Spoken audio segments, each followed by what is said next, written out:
ফেরেশতা টাকা নিয়ে আসবে সূরা ইখলাসের এই গোপন আমল করলে।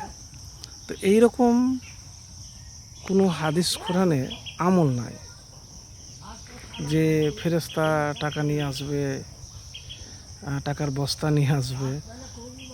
তো প্রিয় ভাই, এতটুকুন বলবো যে আল্লাহ সুবহানাহু ওয়া তাআলা বলেছেন যে মানুষ যদি পাখির মতো হতো, মানে পাখিরা যে সকালবেলাতে বের হয় আর সন্ধ্যাবেলায় ভরা পেট নিয়ে আসে, ওই রকম যদি বিশ্বাস ভরসা করত, তাহলে রিজিকের ব্যবস্থা আল্লাহ রাব্বুল আলামিন করতেন।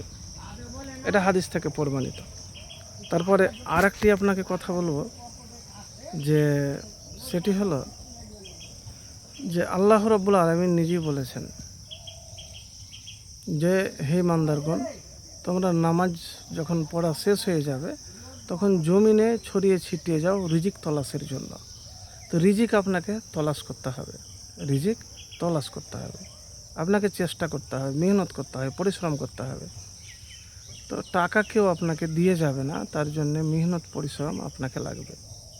তো আমি প্রত্যেকটা ভিডিওতেই যে কথাগুলি বলি আপনার হাদিস কোরআন মোতাবেক যুক্তিসঙ্গত, অযুক্তি কোনো কথা বলি না।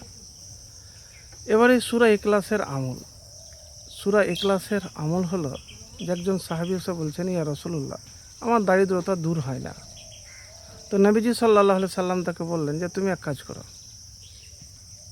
বাড়িতে যখন প্রবেশ করবে তখন সালাম দেবে ঘরে, আর সূরা ইখলাস পড়বে। তিনি নবীজি সাল্লাল্লাহু আলাইহি সাল্লামের এই কথা মোতাবেক আমল করতে লাগলেন। আমল করতে করতে করতে হঠাৎ কিছুদিনের মধ্যেই তার দারিদ্রতা, অভাব সব কিছু দূর হয়ে গেল। তো এই হাদিসটি কুরতুবী থেকে নেওয়া হয়েছে। তো এতটুকুন বলবো যে জীবনে যারা অভাব দারিদ্রতা আছেন, সালাম দিবেন ঘরে, আসসালামু আলাইকুম ওয়া রাহমাতুল্লাহি ওয়া বারাকাতুহু।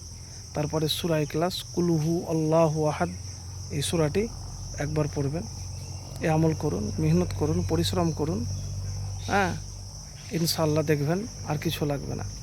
আর যে কোনো কাজে ভরসা করবেন, ভরসাটাই হলো মেন। ভরসা না করলে কিন্তু কাজ হবে না। আর যেমন তেমন নয়, আল্লাহর উপর পূর্ণ ভরসা রাখবেন। তো ভিডিওটি অবশ্যই ভালো যদি লাগে শেয়ার করে দেবেন, কমেন্ট করবেন। কিছু জানার জিনিস থাকতে গেলে জানবেন। এতটুকুন ভাই, নিজে মেহনত পরিশ্রম করুন, চেষ্টা করুন, আল্লাহর কাছে দোয়া করুন, ফলাফল পাবেন।